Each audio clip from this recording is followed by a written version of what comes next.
Everyone. A very good day to everyone. I hope all of you are well. Before we start, I hope all of you can mute your microphones, and if you would like to have your camera on, that would be good.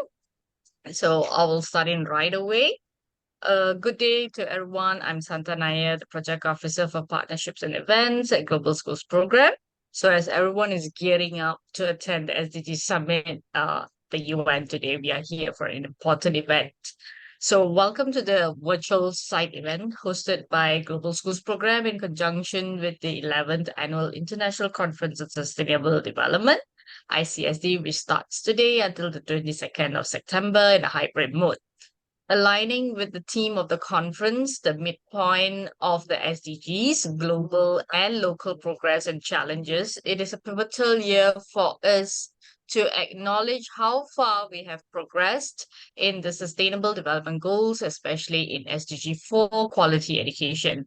As we work alongside our amazing advocates and their students, this event today would highlight our strong partnerships efforts with the school communities in localizing the Sustainable Development Goals and equipping students with the tools to promote the SDGs at the local level. With the rationale of emphasizing the importance of students' leadership in the SDGs agenda, we have amazing students here today who are going to truly share their efforts in sustaining education around ESD. We would love the audience to have experiences of increased awareness of Global Schools Program and its efforts for educators and students, showcasing students-led initiatives and looking forward to its meaningful collaboration, networking, and partnerships. So today's session title would be Amplifying Students' Voices, Inspiring Local Students' Actions Through Student-Led Initiatives, has the potential to bring forward amazing students' representations from around the world. Kicking off for today, Amanda Abram is no stranger to the Global School members. She is the director of Global Schools Program and founded the Global Schools Teachers Advocates Program for teachers and educators to bring SDGs within school communities, curricula, and operations. Previously, Amanda has held positions with the Chilean Ministry of Education and worked at the U.S. Department of State's International Exchange Programs for Young Leaders for Africa and the Middle East. Apart from being one of the top 15 selected change makers as WISE Emerging Leaders 2023, she is a Fulbright Scholar recipient, a UNCTAD Youth Delegate at ENAIA Environmental Education 30 Under 30, and a Global Ambassador for Quality Education on behalf of the UN Foundation. Amanda is a published author and holds a Master in International Affairs from Columbia University and Masters in Public Administration from the London Schools of Economics. Let's start off by hearing from Amanda. Thank you so much, Santa, for that wonderful introduction. And I'm so happy to welcome all of you here to our side event where we're really going to be celebrating young students and leaders and all of the work that they have done to really push forward the SDGs. And this is coming at a very timely moment because next year we are going to be celebrating the Summit of the Futures in 2024 in September, where the entire theme at the United Nations General Assembly will be youth and what youth wants for the future. And I am very excited to have students from 5 countries and beyond represented here at the event today. And we're going to be having the opportunity to hear specifically about their work in their school communities. And we also have their wonderful teachers here with us and educators. And we're very, very happy for all of their work supporting these students as well. I don't want to take up too much of the time right now because it's really the purpose of this event is to hear from the students. So I would like to turn it over to them. And thank you so much, Santa, for allowing me to give a little bit of an introduction here. So I hope everyone enjoys the session. Thank you, Amanda, and I would like to congratulate the new cohort of Global Schools Advocate for class 2023, which was selected recently. Without further ado, let's hear from our amazing students who are championing SDG actions through various projects around the world. So first up, we have Ishan Jain. Ishan is a junior at the Pingree School in New Jersey and a student volunteer working in an environmental space for several years in his local community, as well as an eco ambassador with Columbia University's Center for Sustainable Development. He is also the founder of a student organization called All for Oceans, which seeks to inspire youth to become stewards of our ocean by connecting their passion for water sports and marine life. Ishan has organized numerous awareness and service events within the community on topics of plastic waste, native plants, and sustainable technologies. Looking ahead, he hopes to apply his passion for sustainability to the world of finance by utilizing ESG principles to drive positive changes. Off to you, Ishan, whenever you're ready.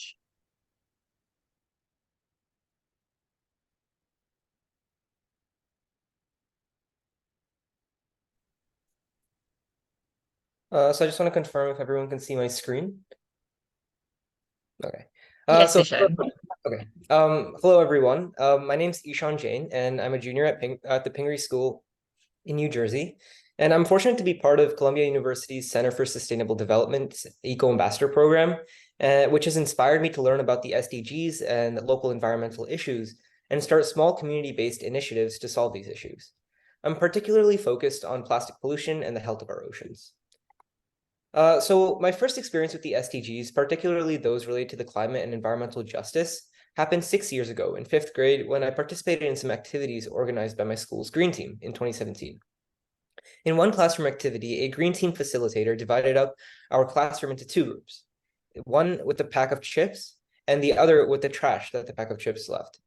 Then the facilitator asked us, the first group, to throw their empty chip packets on the desk of the other group, and we learned that in the classroom session, our town of Millburn, one of the wealthiest in the nation, has a large waste footprint, and our waste gets burnt in an incinerator located in underprivileged neighborhoods like Newark, leading to air and water pollution. For a group of 5th graders, this simple classroom activity was a very powerful illustration of the concept of environmental justice. For my first experiences, in the spring of 2018, my first introduction to the issue of plastic pollution was through a Earth Day poster competition organized by our town's Green Team to raise awareness about a plastic ordinance to be passed in our town. So I researched about plastic waste in our oceans and was startled to learn that if we continued on this trajectory, by 2050, there would be more plastic in the oceans than fish. So I was encouraged by my family, along with fellow eco ambassadors and my younger brother, Aryan, to set up an educational table in our local library for 3 days and inspired everyone walking through the library to take a pledge to reduce single-use plastic in their daily lives. We, along with other student volunteers, showed up at our township committee meeting to voice community support for passing an ordinance to ban plastic bags, straws, and polyester containers, and that ordinance was able to be passed in 2020. So since those concepts and since those early exposures, the concepts of sustainability and equity and justice have become important lens through which I see the world. These early experiences also taught me that education is the first step to solving any societal problems, such as the twin crises of climate change and environmental degradation. So as young as I was, I had the power to make change and inspire others. So therefore, I've continued to be an active member and volunteer of our local Green Team and the Eco Ambassador program. And I really feel that this past year has been one of the most fulfilling in terms of scope and the extent of projects that I've worked on. So this year, as part of the Eco Ambassador program and a volunteer and student leader with the local Green Teams, I've focused on a few different areas. Firstly, I've become intimately involved with supporting ecosystems through promoting native plants in our local community. So SDG 13, Climate Action, and SDG 15, Life on Land. So as part of this effort, I've done the following. So I've joined a task force and part of a community that recently drafted a native plant ordinance for our town and sent it to the Environmental Commission for adoption. I intend to follow up on that effort and, if need be, start a petition in our town to show support so that the EC, Environmental Commission, and the Township Committee can pass it as soon as possible. As you can see in this slide, I also participate in several local native plant sales and swaps, including one at our library, as well as volunteered in native plantation efforts in community gardens. Secondly, an active member of the Eco Ambassador program and student chapter of our local Green Team, I, along with 4 other students, will be hosting a discussion with the candidates running for our upcoming Township Committee elections from both parties. Discussion will be focused on understanding the candidates' commitment and focus on driving sustainability and climate resiliency related policy changes in our town. So I'm glad that these discussions will be held this week, coinciding with Climate Week. And as you can see on this slide, lastly, as part of my role as an Eco Ambassador and Green Team volunteer, I also have taken the responsibility to run a website and become coordinator for youth efforts in our town as a citizen volunteer group called Millburn for Climate Action. As part of this responsibility, I create awareness through social media campaigns to support Green Team drives, such as focused on composting, plastic pollution, native plants, energy efficiency, soil and water conservation, and more. So as I mentioned before, one of my initiatives is All for Oceans. So this past year, we've gained a lot of traction in developing and expanding the organization. And just a brief rundown of what the organization is. It's a student nonprofit that my friend and I founded last year at Millburn High School. And it's a platform open to all young voices who want to raise awareness about the oceans and create a community that works together. So we're inviting youth all over the world who are passionate divers, snorkelers, marine life enthusiasts, who wants to be stewards of our oceans. Over the last year, 5 of our members have participated in scuba diving trips and received varying levels of the PADI scuba diving certification. While on these trips, students have been able to film some amazing marine life, but unfortunately, have also been able to film plastic pollution and trash in these coral reefs and marine ecosystems. By way of chronicling the firsthand experiences of student divers of plastic pollution, we hope to create awareness through our social media initiatives, and we have participated in a few different cleanup drives and plan to host many more in the coming school year. This past year, we have started to expand into other schools with chapters in New Jersey, Massachusetts, and Singapore. We hope that by expanding our organization, we'll be able to expand our reach and provide a larger audience to our participants and volunteers, make a larger impact on the world. At the moment, we have around 25 members doing a variety of projects in 7 different school chapters. Looking forward, we hope to expand this initiative to more schools in different countries and host climate leaders to gain insight on the problems we face. Lastly, I had the opportunity this past summer to be an intern at Columbia University's Center for Sustainable Development, working on the technological ESD project. And this would encompass SDG 7, clean energy, SDG 11, sustainable cities, SDG 12, responsible consumption and production, and SDG 13, climate action. So the aim of this project is to integrate modern green technologies into schools and homes in rural and third world areas, specifically focusing on SDG 4.7, which talks about the promotion of sustainable development. With every technology we integrate into these communities, we hope to also integrate a portion of climate education into these curriculums. For example, one technology we are looking into is an evaporative cooling fridge, as you can see on the left. These fridges are made up of 2 cylinders with a porous material in the middle, which would be waterlogged. As hot air is drawn into the device, it creates a cooling effect in the internal storage compartment. Now, by connecting these lessons to the environment on why these fridges are more environmentally friendly, we would show how normal fridges, which require a constant supply of electricity, something which these areas may or may not have, we can compare them with evaporative cooling fridges in a set of experiments. Moving on, an idea that we hope to implement in the coming year is to organize a STEAM or STEM tank competition among these schools for students interested in the SDGs and climate to create new green technologies to be implemented into their own communities. And lastly, this is from yesterday. As part of the Eco Ambassador program, I've been introduced to so many inspiring mentors and student leaders. And just yesterday, I had the opportunity to attend an SDG 4.7 workshop where I was able to listen to amazing speakers around the world, including the charismatic Dr. Jeffrey Sachs, while participating in a workshop where we engaged with students from India to create a toolkit for the youth to share knowledge and best practices between school communities. So overall, I'm so glad that I had this opportunity to speak with all of you at the beginning of the NYC Climate Week, and I hope that I and the other youth speakers today inspire others to positively change the world, just like the Eco Ambassador program has inspired me. So thank you all. Thank you very much, Ishan. That was an insightful presentation from you. And I know some of you would love to create conversations on this topic. So, please feel free to share your thoughts and ideas in the chat and keep the discussion going. So thank you, Ishan. Next up, we have a student who has actually contributed SDGs actions in India, Vinayak Shina. Is a 10th grader at the Harker School in the San Francisco Bay Area, California. He is passionate about making a meaningful, measurable impact in the communities that he lives in.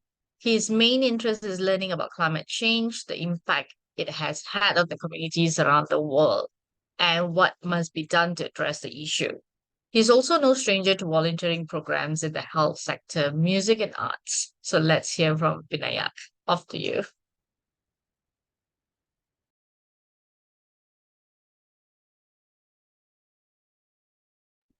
All right, thank you, Ms. Chandran. I'm very happy to be here. First of all, I'm grateful for Dr. Iyengar at the Earth Institute at Columbia University and the staff at the ICSD for providing me with this opportunity. Today, I'm going to talk about a really interesting topic. So this summer, I had the wonderful opportunity to visit Mahashakti Seva Kendra, MSK for short, in Bhopal, Madhya Pradesh, India, where I saw how sustainable practices can be a catalyst for women empowerment. I not only saw how they changed the lives of the women over there, but I was also changed as a person myself. With that, let's get into the presentation. So I'll be talking about these 4 things. So what is MSK? What did I do at MSK this summer? What are MSK's future opportunities, and how can you participate in making those a reality? So what is MSK? It stands for Mahashakti Seva Kendra. It's an NGO based in Bhopal, Madhya Pradesh, India.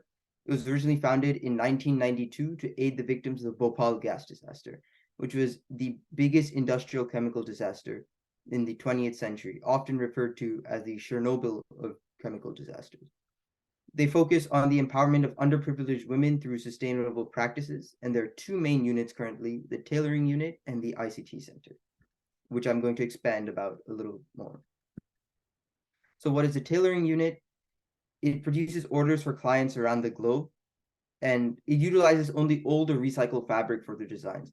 Actually, the loom that's being used here, they only use plastic to make cloth on that loom, which is a really interesting idea, one that I hadn't seen before going there. And they also offer vocational training in artisanal crafts to any women who are willing to learn that or want to learn that. They also provide instruction to other groups around the country about the crafts and the work that they do, so that they can start something themselves. The ICT Center offers a 3-month-long course to teach computer skills, English, business practices, confidence, communication, and climate change to women in the surrounding area. Additionally, they also provide Hindi typing courses separately for some of the alumni that come back. So what did I do at MSK? I participated in a month-long internship at MSK. Primarily, I was conducting interviews within both the ICT Center and the Tailoring Unit to create the following 2 things. So I created an impact analysis report for fundraising, and then I also produced a story map about the ICT Center's operations for the Eco Ambassador course. So in my internship, I taught in many ICT Center classes. That was also part of my internship, so I would either teach segments of it or participate in demonstrations. I also conducted interviews of the ICT Center students and the employees in the Tailoring Unit. I'll expand more about that in the next slide.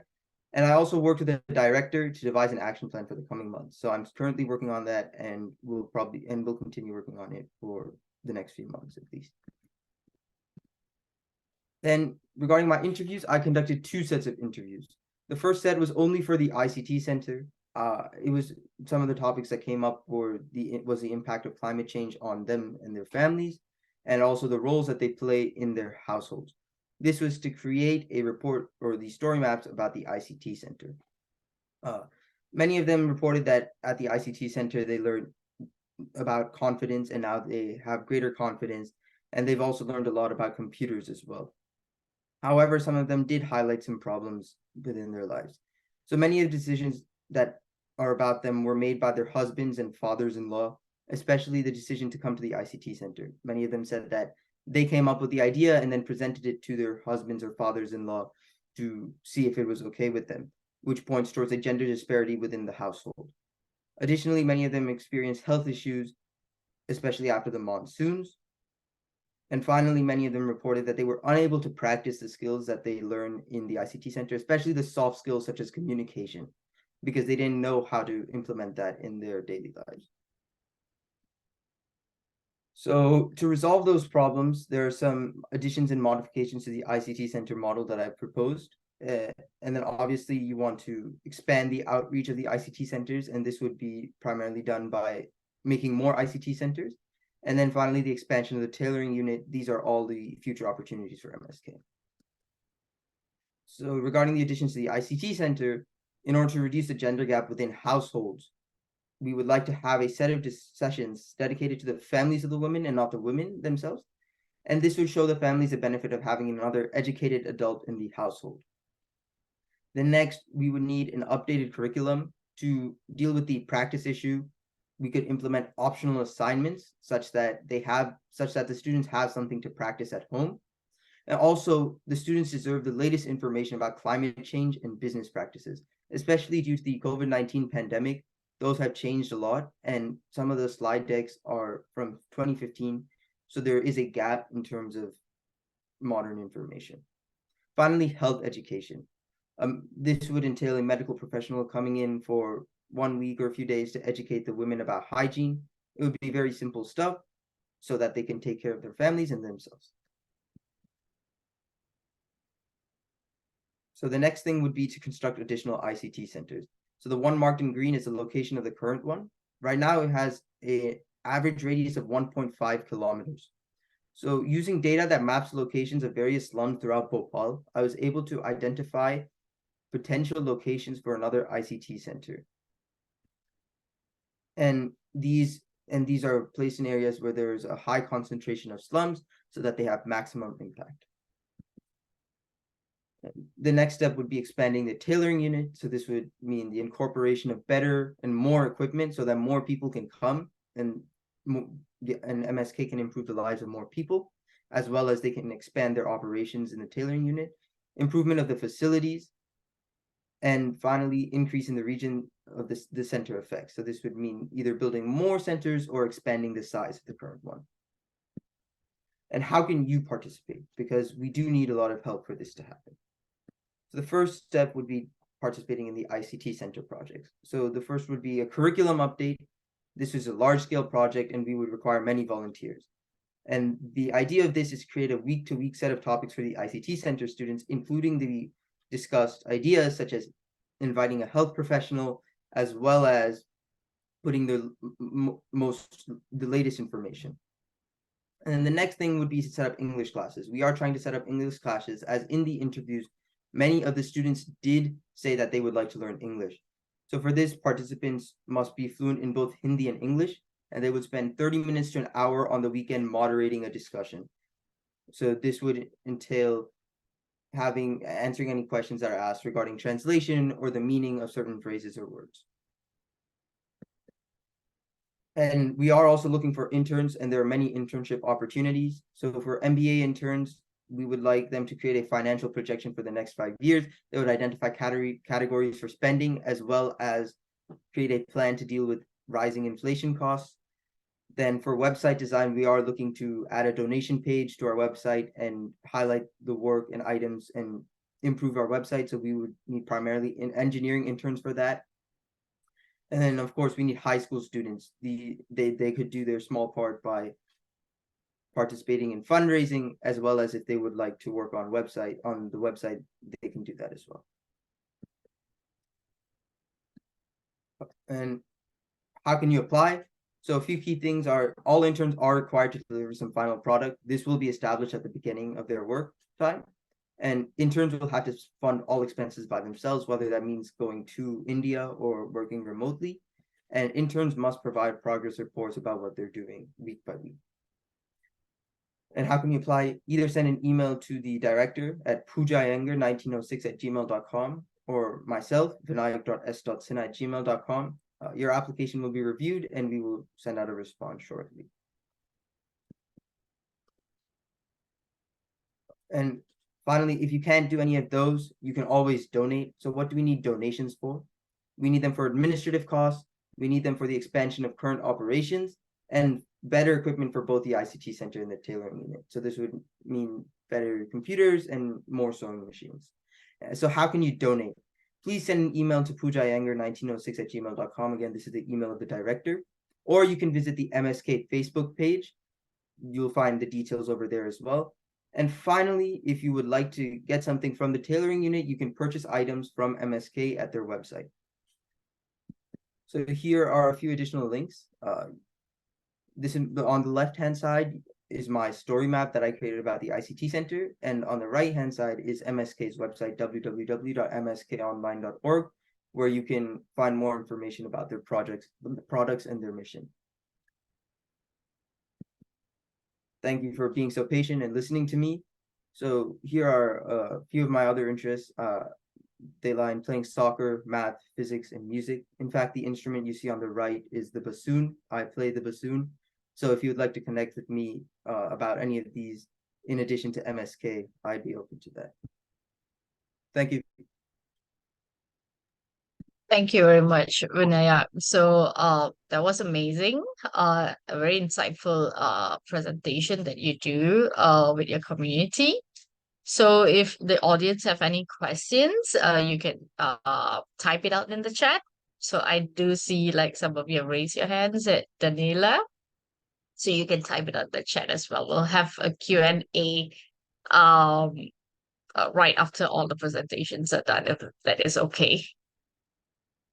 All right. We are going across the region. So next up, we will hear from the team from Poland. This all-girls team. All the girls, Susanna, Veronica, Julia, Olivia, are students of the second grade in Ignacy Jan Paderewski School, number 5, Poland. They are students of a linguistic class, so it means they are really fond of learning languages. Apart from that, they also take part in various international projects and programs, and one of them being part of the Global Schools programs, of course.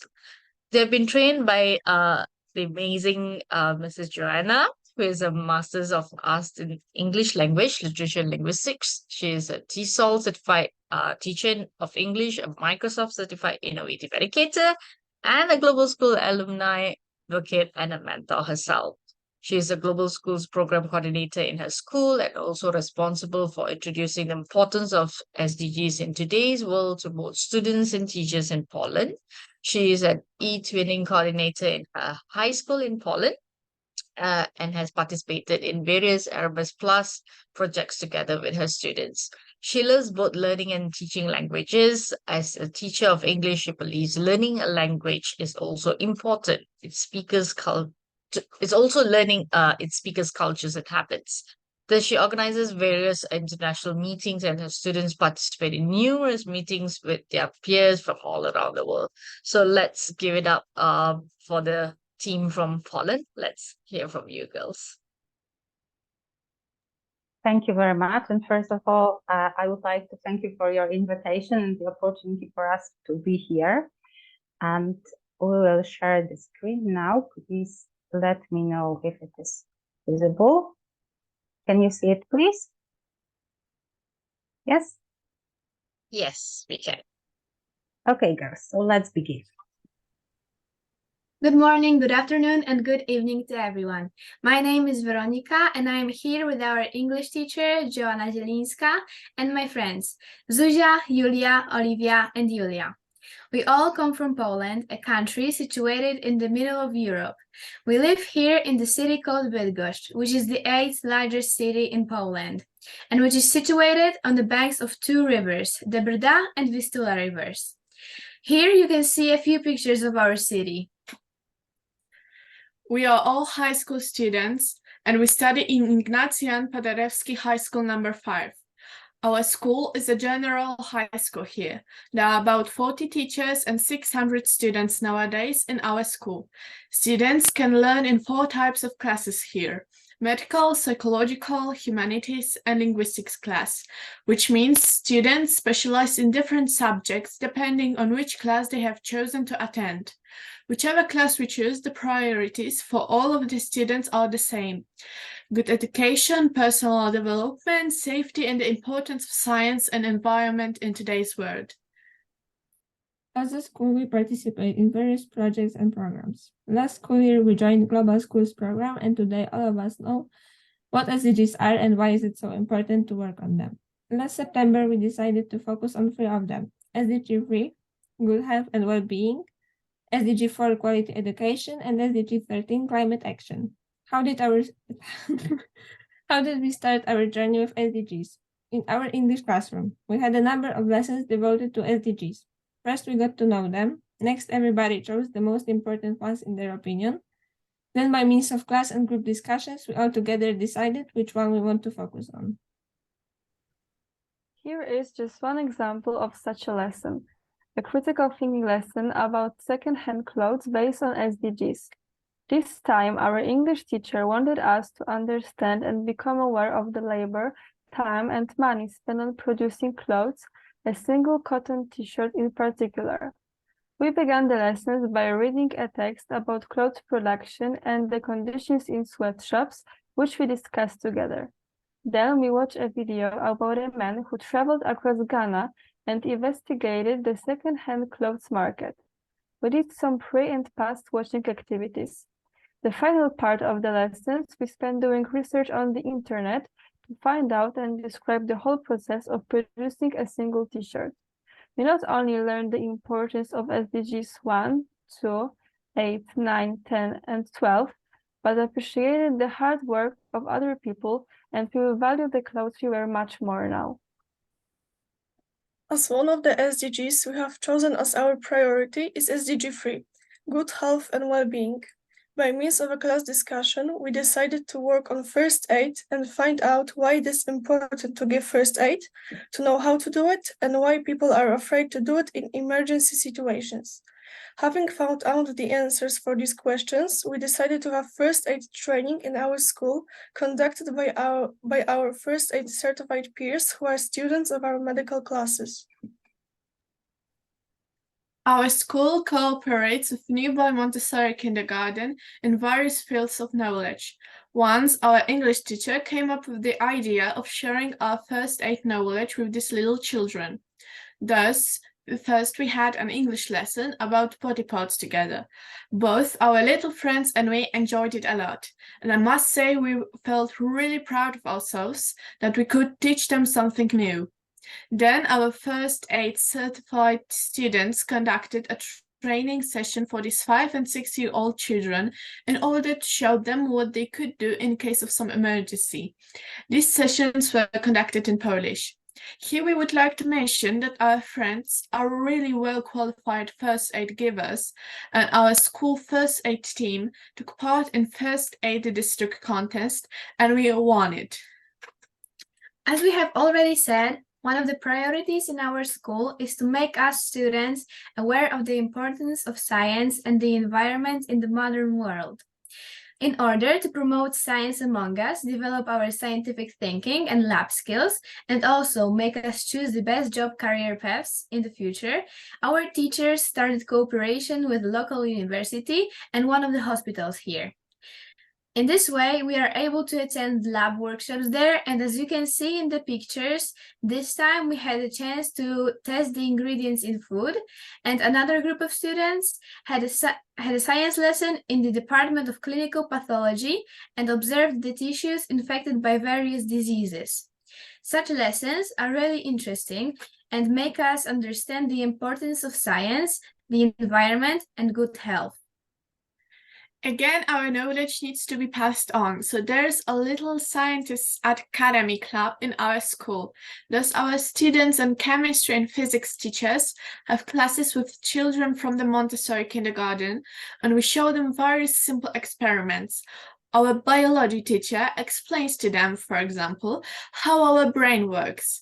The main point of these classes is to make the children interested in science while playing and having good time with us. We also benefit from these meetings as we become kind of teachers for them and feel important and appreciate the knowledge we have already gained. Live biology classes are another outstanding experience for us, as we not only learn biology from our course books, but we have the opportunity to be close to nature. Once, for example, we went to an apiary where we could observe the lives of bees and the work of beekeepers, and we learned how important bees are as they help to grow, breed, and produce food. They transfer pollen between flowering plants and therefore keep the cycle of life turning. Another time, we had real living animals in our biology classrooms, which was a great experience for us and and made us understand the importance of nature, which is not that obvious for people living in big cities like we do. It is our English teacher who is our Global Schools Program Coordinator in our school, and she comes up with numerous ideas of activities and projects we take part in.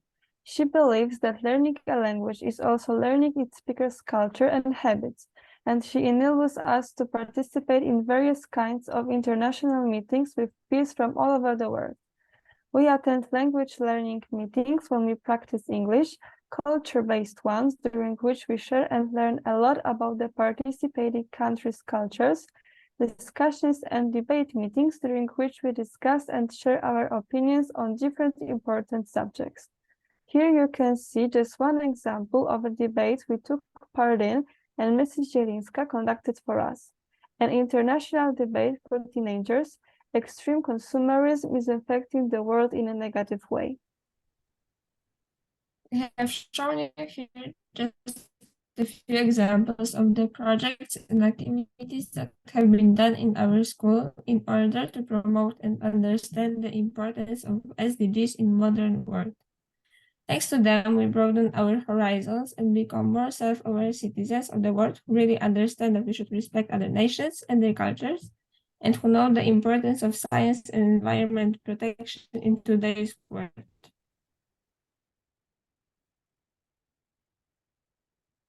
Thank you very much. This is all from us.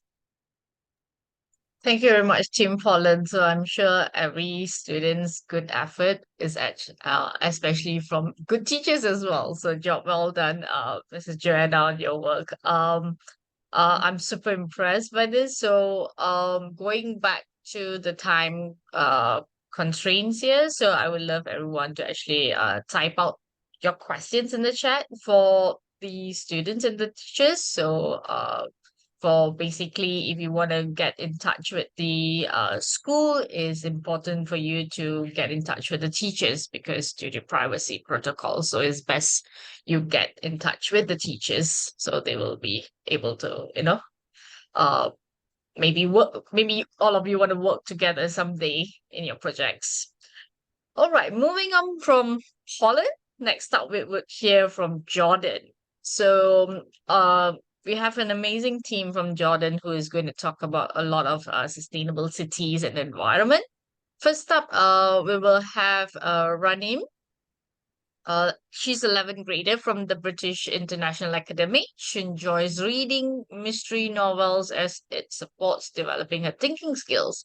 She also enjoys exploring nature and studying the environment, hence the project revolves around this aspect. And let's hear up for Ranim with her interesting work. Hello, everyone, and good afternoon. As it was just previously mentioned, I enjoy studying the environment and I enjoy educating other people on the environment.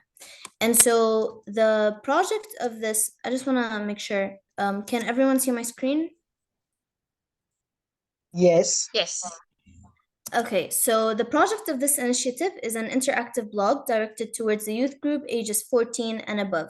It consists of 5 different posts, each tackling a specified aspect of climate change, whether it's causes, impact, activity, predictions, or even sustainable services, anything related to reversing the damage that we as humans are responsible for.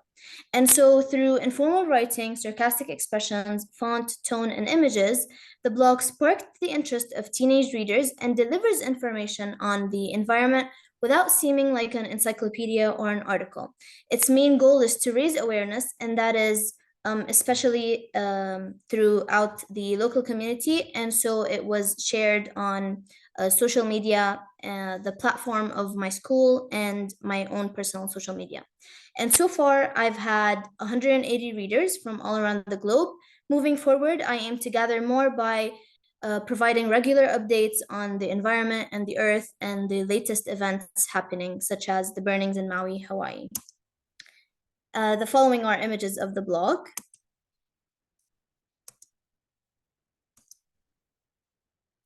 My main goal was to raise awareness of climate change in all of its aspects and to maximize the effect of spreading that awareness.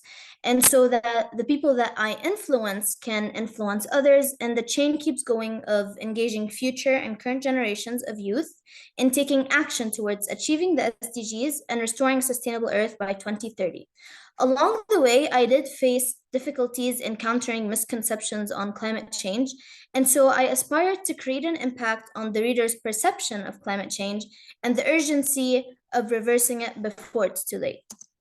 And although this initiative was taken as part of my personal project, The Product, with the aim of deepening my understanding of climate change and climate action, which is SDG number 13, my school has integrated a variety of SDGs along the years of MYP. For instance, in 7th grade, we tackled gender inequality through literature, and in 9th grade, poverty, also through literature. And along the years, in multiple subjects, we explored SDG number 7, affordable and clean energy. And that is it for my initiative. Thank you, everyone, for listening. Thank you, Ranim. It's interesting to see your blog. I'm sure all of you, can reach out to the blog later. All right. Let's move on. We have an amazing trio who has done tremendous work from Jordan. Let's hear from them. They are 10th grader from the English Talent School. So Muafak likes psychology and maths, therefore he approaches challenges in life from a very logical perspective. So let's hear from Muafak first before we go on to the other two ladies. You can see my screen, right? Yes. And my voice is clear. Yes. I'll now be starting. Hello, I'm Muafak Shrikani, as I've been introduced, and today I will be presenting my sustainability goal number 11. During the Individual and Societies unit of Future Cities, we explored various cities that have walked the path of sustainability. This, of course, inspired me to build a city of my own, which I called Madinat al-Raghad, which means City of Fulfillment in Arabic. The city aims to tackle economic, political, energy, and population growth problems while still maintaining the Jordanian heritage within. This is the city's overview, and its structure has been inspired by Barcelona's superblocks. This is the residential and commercial sector. It has been combined in order to reduce car dependency, and a vibrant economy will be present due to the utilization of both vertical farms as well as local production units. This is the governmental sector. It has been built closely to the residential sector, so the social trust between both the citizen and the government party will be increased.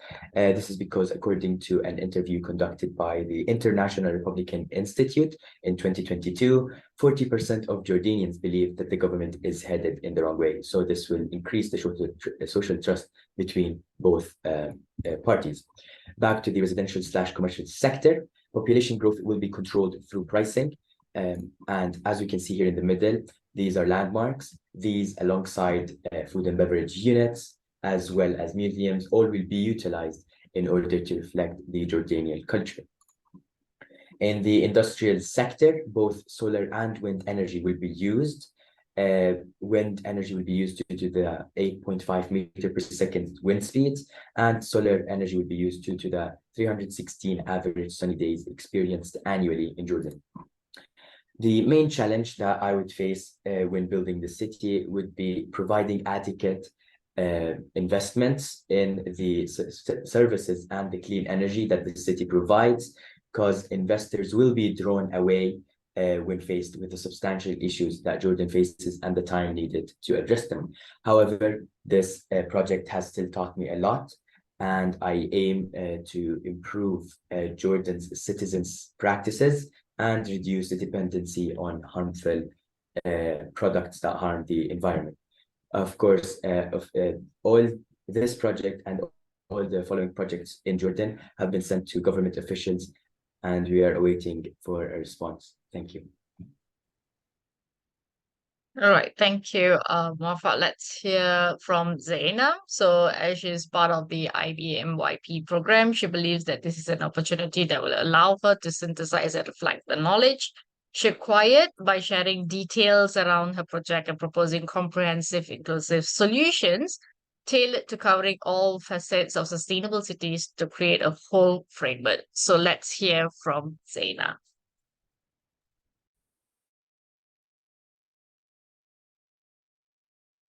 Can you see my screen?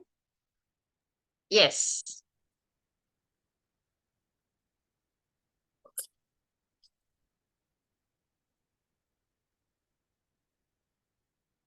Can urban systems and environments be managed sustainably? I am Zaina Shawaki, and today I'll be sharing details around my project and the solutions which I have proposed to current and possible future problems faced in Jordan regarding sustainable development. Now, the main motive that drove me into initiating this project, my motive for initiating this project was driven by the knowledge which we have acquired in the individuals and societies class in the previous academic year, where we have explored the concept of sustainability. This personally motivated me into synthesizing my knowledge to create a model of a clean, eco-friendly city for the proposed establishment of a new city in Jordan. Now, to address Sustainable Goal 11 by designing a clean city, I have utilized the Egan Wheel, aiding me in proposing comprehensive and inclusive solutions tailored to covering all facets of sustainable cities. Moreover, I have addressed a few other sustainable development goals to create a whole framework. Firstly, SDG 1 and 8, which have been addressed by investing in the agricultural sector to eliminate the poverty trap or the poverty cycle. This was by implementing modern farming technologies such as the hydroponic irrigation system and greenhouses. Water is supplied from the Red Sea desalination project, as the rainfall levels in the area are very low, which range from around 200 to 300 milliliters per year, which is insufficient for supplying the city with the needed amount of water. Now, according to the International Monetary Fund, Jordan is a developing country because of its lower economic performance, meaning that to be able to address the SDGs mentioned previously, it must be tackled through the frame of SDG 17, Partnership for the Goals. This is by private-public partnerships and partnership with developing countries to get the projects done in time and within budget. Now, despite the fact that my project mainly places focus on the primary industry, which is excavation, I have also placed focus on the food and beverages industry and the tertiary services sector. This was obviously to ensure inclusivity and a well-served community that aids its inhabitants in fulfilling their needs. This has been fulfilled and ensured by building schools, hospitals, residential areas, and to preserve Jordanian social norms and cultural heritage. Traditional markets and places of worship have been built. Thank you. Thank you, Zainab. So let's listen up from Lean. So Lean, I can hear somebody's microphone is on, so I hope you can mute that. All right, so let's hear from Lean. Her inspiration is rooted in the collective efforts of different sectors to adapt to the need for greener and safer and better communities. Using the opportunity of the new city of Jordan, she has read and researched different resources to gather ideas from different parts of the world. So to create a comprehensive, sustainable city. Lean, over to you. Good afternoon. My name is Lean Siraj. I'm an MYP Year 5 student in the School of English Talents. And throughout the course of Individuals and Societies, we studied sustainability as a concept, which had me invested and motivated to improve my own country, Jordan. More specifically, the new established city, in order to give it a chance to be one of the most sustainable cities yet. I present to you my proposed idea of a sustainable city, the city known as the Green Utopian, which tackles the issues that Jordan has been gravely affected by for the past few years, such as economical structural weaknesses, water scarcity, and lack of social services, bringing its development to a halt. My solution consists of many minor clarifications that could be what Jordan needs currently and could result in a more developed country if implemented correctly. Starting with one of the essential components of a sustainable city, renewable energy. My model optimizes the efficiency of its land through the implementation of solar panels, wind turbines, and wave power. Additionally, an electrically driven subway or metro is implemented into my solution. Promotions of cycling, joining the recycling center, as well as raising awareness levels in general, will all be done through a free weekly seminar. All these solutions target the main goal, goal number 11, yet this one targets goal number 4 as well. For economy issues, we could introduce investment benefits for foreign companies and investors, such as lowering taxes and financing opportunities with the Central Bank of Jordan. We could also initiate the mining of uranium and lithium for export to the worldwide market. All these tackling goal number 8. As for water scarcity, hydro pumping stations and a sewage sanitizer where water is sucked up and completely filtered will all be implemented into my solution, presenting goal number 6. And lastly, for social services and infrastructure, I'm going to be providing further access to formal, non-formal, and informal education, as well as create an online portal for all the accessible teaching material and resources nationally, no matter the curriculum. Targeting goal number 9. The Green Utopian is an attempt to accumulate the best of human innovation, especially when it comes to sustainability and stability. Our proposals were sent to the Ministry of Public Work and Housing, and we are currently waiting for feedback. As responsible citizens, we must not only rely on the government and the city to sustain itself, yet we must change our lifestyle in order to become more sustainable and adapt to sustainability. For example, throughout my research, I started practicing the 3 R's way more frequently, and I'm trying to conserve and save energy and water as much as possible, as well as support sustainable food choices. Thank you for listening. Thank you, Lynn. It is amazing to hear from all the students, and thank you, Miss Ileana, their teacher, for this amazing work. I'm so impressed. Like, I wish I had all this opportunity when I was studying like 20 years ago. I only got this opportunity like recently, like a couple years ago, and I'm a school teacher, so I can do that when I go back to my classroom. So we have heard from projects about women empowerment, health and health, the environment, sustainable cities, classroom activities around SDGs. We cannot forget about those who actually work in arts and culture promotion of the Sustainable Development Goals itself. So next up we have Jiali Kokozu. For her, art has always been a part of her since kindergarten. Quick sketches, oil pastels, acrylics, ceramics, sculptures, portraits, and more. Though not as a gifted artist or any sort, she slowly got used to the routine of, bringing her back to the art studio even the busiest times during high school. And thinking about the moments that she spent painting, she found out the absence of self-care during summer. So the importance of self-care and mental health among high school students, especially therapists coming in from art. Outside of this, Coco is very active athlete, and you would find her often furthering her ambitions with her friends and teammates in the art studio and gym.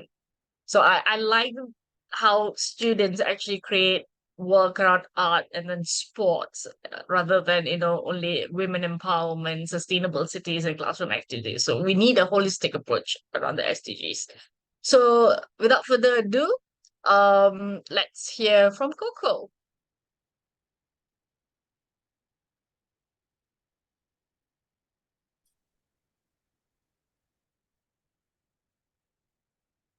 Hello. Can you guys hear me? Yes, we can, and we can see your screen. Perfect. Hello, I'm Coco, and first of all, I want to thank the Global Schools Program for inviting me to this event. And as a student and activist and a youth myself, I would like to share my journey of struggling and making progress on amplifying SDGs in my local community through a data-driven and art combination research and its extension to offline impacts. And in addition, I'm more than excited to hear and have heard the empowering experiences and stories from my peers. And I hope all of us can learn something inspiring and encouraging from the youth activists by the end of this event. I'm Coco Zhu. I'm a high school senior based in Connecticut, US, and my hometown is Shanghai, China. Growing up, I've been really interested in art, as we heard from Santa, and later on, how to use art as a medium to express myself and shape positive changes to both individuals and society as a bigger picture. In high school, I became passionate about data science and the interdisciplinary story data can tell that helps us to measure social movements and shape more positive changes. I've been working on projects related to sustainability, gender equality, and mental health. And for this event, I would like to introduce a student-led initiative I founded, the SHIELD Initiative. About every 1 in 5 K-6 to 12 students has experienced some sort of mental health disorder, including depression and anxiety. Combining my own struggle with mental health and rest and how participating in art regularly has helped me to calm down and express myself better, I founded the SHIELD Initiative. We are a student-led organization that provides accessible, simple, and shame-free art therapy workshops for youth and from youth, with the context that COVID caused a new peak in mental disorders in recent years. We completed about 12 projects around 5 different countries in both schools and local communities, and through engaging with SDG 3, 4, and 17, that is good health and well-being, quality education, and partnership for the goals, we believe that through exchanging views and dialogues, young people are able to create a connected, powerful canopy for our future. And as a youth-led organization or as an activist myself, we're looking to expand international impact in connection with the UN. And in April this year, I represented SHIELD Initiative to attend the UN ECOSOC Youth Forum, organized by the Economic and Social Council in UN headquarters in New York. And through the forum, we were happy to connect with tons of like-minded and passionate youth and catalyze meaningful changes together. And in continuation of ECOSOC Youth Forum, this September, we are also able to engage with UN Action Weekend to learn, share, and exchange dialogues on the topic of data-driven approaches to SDGs. As mentioned through UN Action Weekend, data-driven research is one important component for the SHIELD Initiative. Inspired by gender, mental health data, and lack of gender-specific public health policies, I've been conducting my own individual research on the disparities in mental health experience during COVID-19, aiming to investigate inequalities in mental health impact between different genders, sex, and sexualities. And by building these statistical models on US public mental health data from 2020 to 2023, we observe significant disparities in certain demographic groups' mental health. For example, as shown by this graph, the female population has way higher psychological distress in both anxiety and depression than their male counterparts. And we believe this is a result of stereotypical gender norms that caused women to have less access to healthcare supplies during COVID, as well as a rise in domestic violence in the past 3 years because of lockdown. And when looking at data concerning genders and sexuality, it turns out the LGBTQ+ community is also more vulnerable to the pandemic, which can be a result of social isolation too. All of these statistical findings enable us to better measure the issue in greater detail. And as a result, we're able to implement better actions accordingly to shape effective changes. I believe data wouldn't be able to shape any changes unless we bring this information to our local communities and to build awareness to move forward collectively. So during the summer in my hometown, Shanghai, I created an exhibition based on the observations we found during the research. We were really pushing for local awareness on issues concerning mental health, so SDG 3. This exhibition is called A Weaving Mess because we want to capture the intricacy of emotions so that we can truly understand the human touch of mental health. And how should we as a collective society move forward from the pandemic? This exhibition incorporates tons of data visualization with the use of yarns and words and statistics. Our mission was to tell stories through numbers and to transform the understanding of data from mathematical digits to societal indicators. And we included gender data on socioeconomic inequality laid on female and sexual minorities during COVID. We also printed out 421 responses from a Chinese mental health research project conducted in late 2020 to commemorate and acknowledge individual differentiations in early pandemic experiences and mental health. And of course, we face a lot of barriers when advocating for the exhibition, especially in terms of censorship on terms such as coronavirus and sexual minorities and even feminism. So we were forced to remove a lot of terms from the visible components of our exhibition, such as the posters and words, which is definitely very unfortunate. But in the end, we pushed to maintain all of the inner contents of the artworks of the exhibition to be contact. And we were able to receive 600 plus viewers locally in Shanghai, with tons of them actually approaching us to share their own mental health stories and experiences, which is very meaningful because this tells us that we're making some impact in our local communities. This exhibition also has an important mission of data collection. When doing the research, we observed that a lot of mental health data collection stopped after 2021. But I do believe that people and our emotions kept getting impacted by the pandemic. So I think it is important to continue the data collection process, but through the unconventional ways by this exhibition. We were able to set up a few questionnaire stations as well as interactive pieces to document individuals' emotion experience in 2023. And we received about 62 responses, which is not a lot, but enough to pull out graphs that help us to compare general public health mental trend from 2020 to 2023. We also found out that from the viewers' polls of the exhibition, that females are generally more anxious during pandemic, while males feel more negative emotions in the direction of loneliness. And these are interesting results that can be further researched in the future. We turned this exhibition into a 2D booklet, and we are hoping to develop an online multilingual platform for this exhibition and create international scope through these data. We don't think the SHIELD initiative's mission should stop here. So following our first exploration in the field of research, we listed a few future aspirations for us. That is expanding multilingual and global impacts, encouraging more youth, especially passionate students, to join the efforts of research. And finally, we hope that through our effort, we can create a connective network to amplify the data-driven approach to SDGs.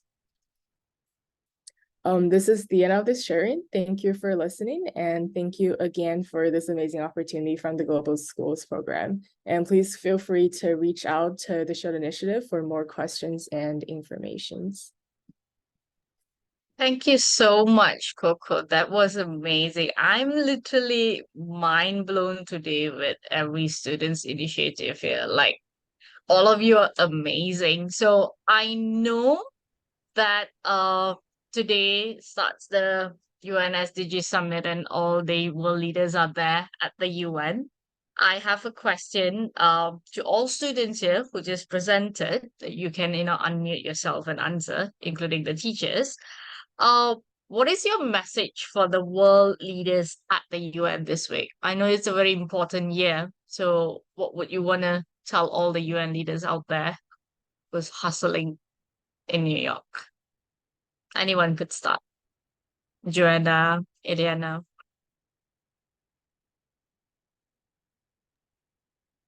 I'll go first.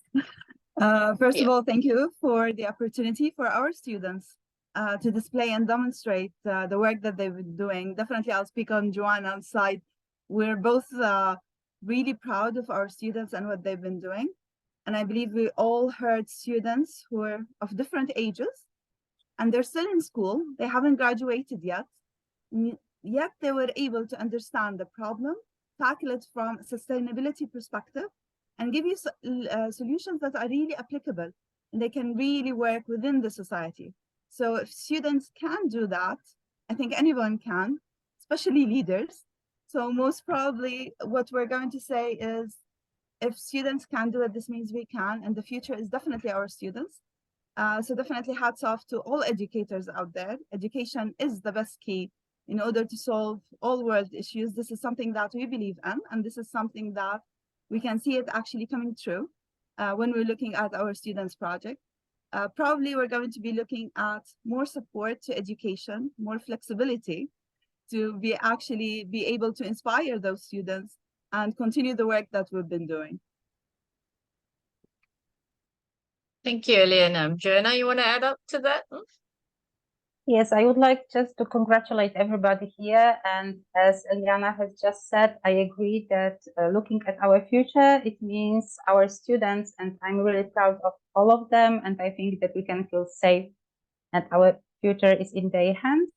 And as far as the leaders are concerned, I would agree, give us more support in education and our students can move mountains. Thank you very much. Thank you, Joanna. I would like to hear a few words from Ishan and Vinayak as well. What is your message to the world leaders at the UN today?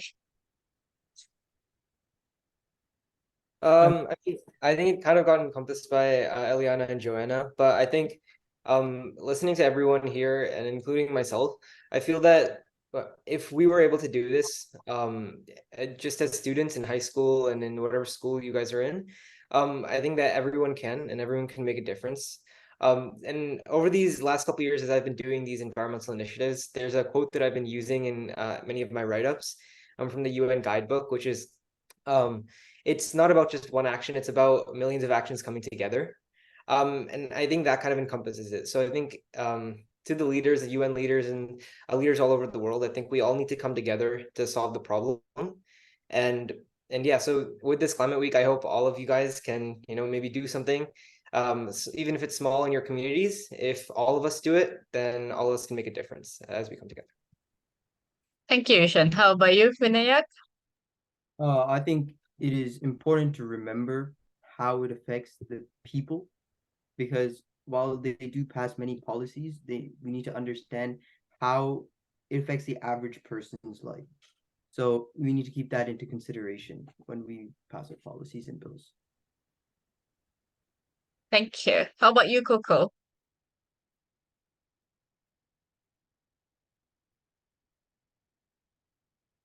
Right. As I said, probably my presentation, I think it's very important that we can all work together connectively and to share those interdisciplinary knowledge between generations and between countries, between different schools. So I think that's what I want to say.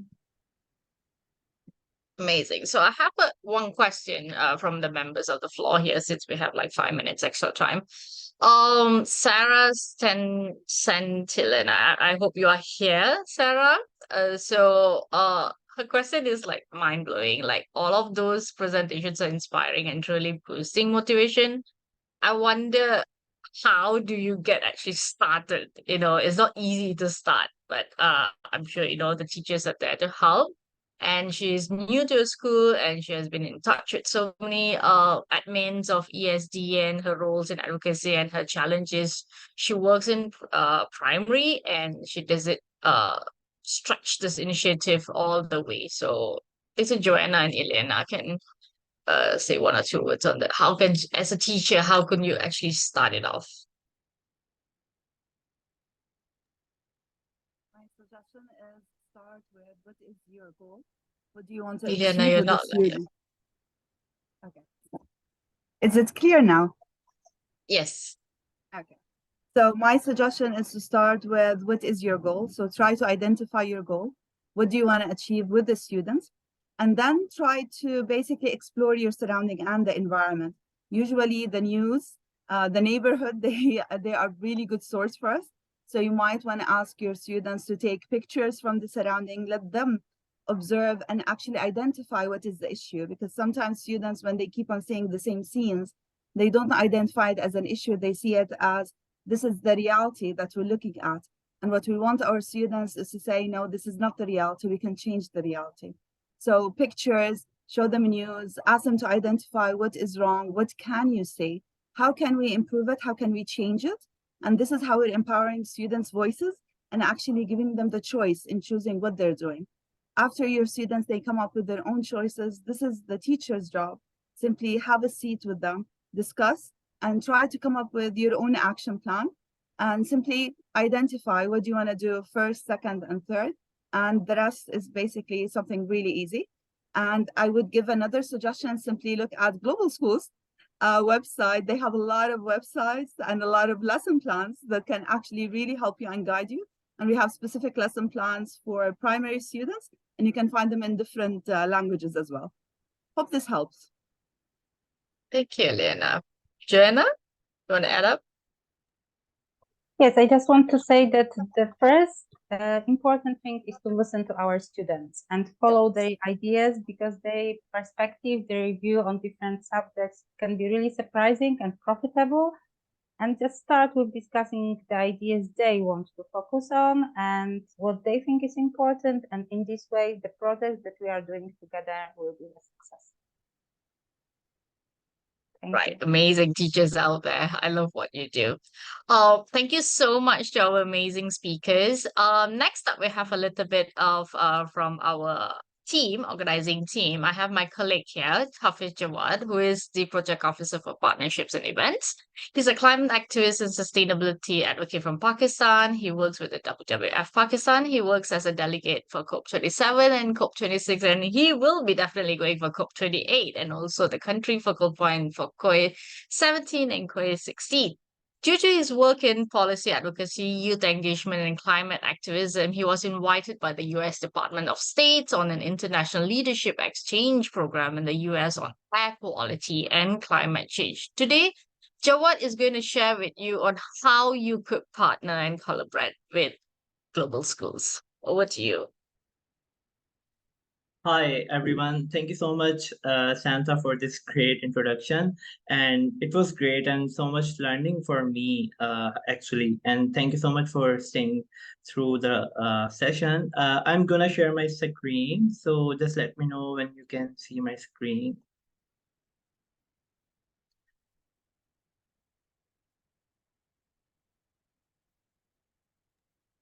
Yes, we can, Jawad. Okay, great. So hi everyone. So this is the great team behind Global Schools program, who is working on promoting education for sustainable development. And this is particularly the partnership and events team. You can see Amanda here, Eric, myself, Santa, and Fikayo. We are working on partnership and events. So first, I'm gonna show up some of the highlights from the last year's representation of Global Schools program at major events. So this is our project director, Amanda Abram, who was there at the Youth Assembly with AFS Intercultural Program at the United Nations headquarters. And then Global Schools program was also recognized as the 100 scalable and most innovative K-12 education programs in the world by the 100 Education Summit, and Amanda was there. And then Global Schools program also hosted a side session at EcoSoc Youth Forum 2023. And our project director, Amanda, was also at the UN General Assembly this last week. So these are some of the highlights from the Youth Assembly again, and then attending the second session on the high-level political forum and the UNESCO's program. So these are some of our partners we are working with. For example, world's largest education, Columbia University, SEMA Classrooms, and Ban Ki-moon Center. So we have some major objectives that we align basically Global Schools program with whoever reaching out to us for the partnership or collaboration. So the most important is, of course, the education on sustainable development goals. So SDGs and ESD is the major objective. And then we work on curriculum development, as you can see our lessons plans. And then we also work on translating them into maximum languages that we can. And then how we can integrate sustainable development goals into school settings or classrooms, so the teachers and students can learn about the global goals. And then global citizenship education is also important, so we can promote those concepts like negotiations and how students, when they interact interculturally, so how they should react. So these are important for Global Schools program. And then digital inclusion and resource sharing is among those objectives. And then training the teachers and how we can basically promote the global values and competences. So these are our major objectives.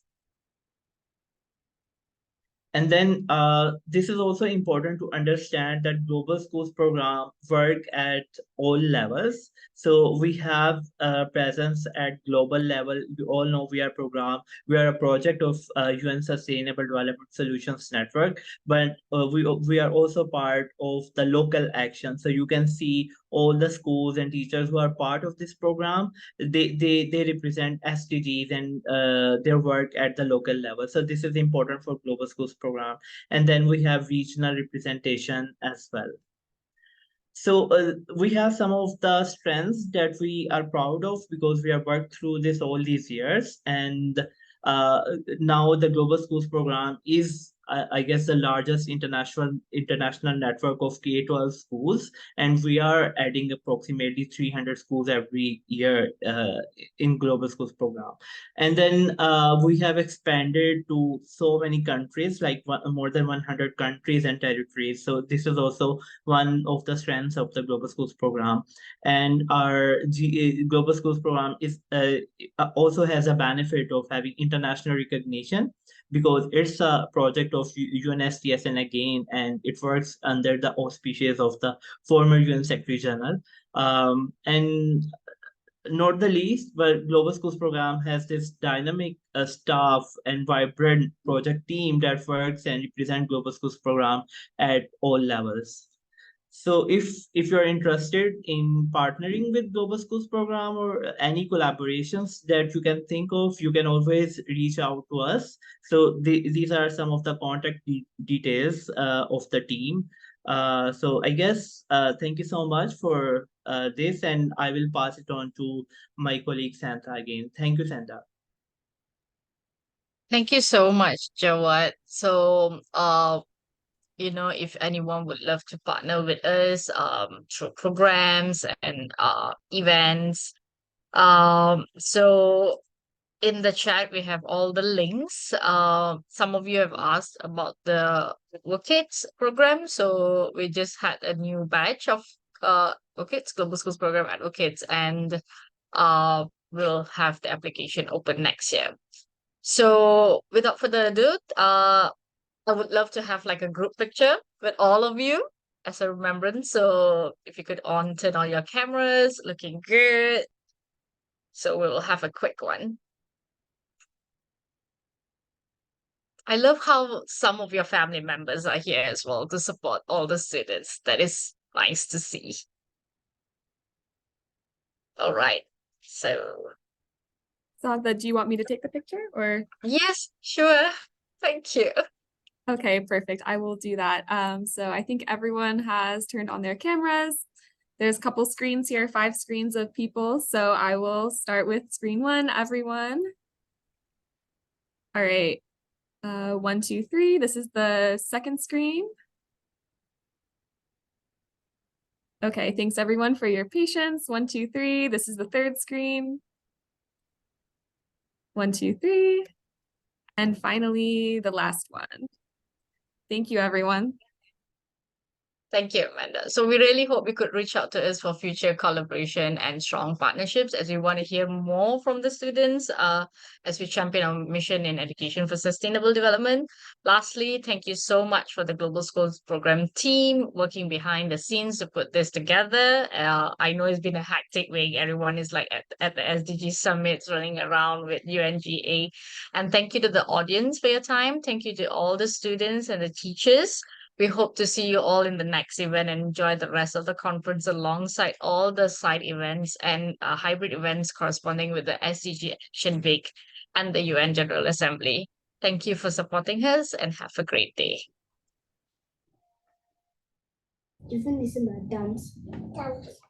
Thank you all. Thank you. Nice to be with you all. It's a great moment today. Thank you, everyone.